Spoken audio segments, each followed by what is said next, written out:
আল্লাহকে যারা বেসেছে ভালো, দুঃখ কি আর তাদের থাকতে পারে?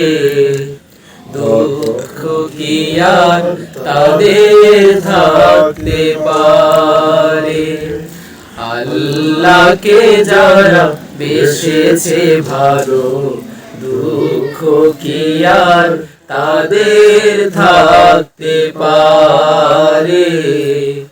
হতাশা কি আর তাদের থাকতে পারে? যারা লয়েছে মুখে কুরআনের বাণী, লয়েছে মুখে কুরআনের বাণী, হতাশা কি আর তাদের থাকতে পারে?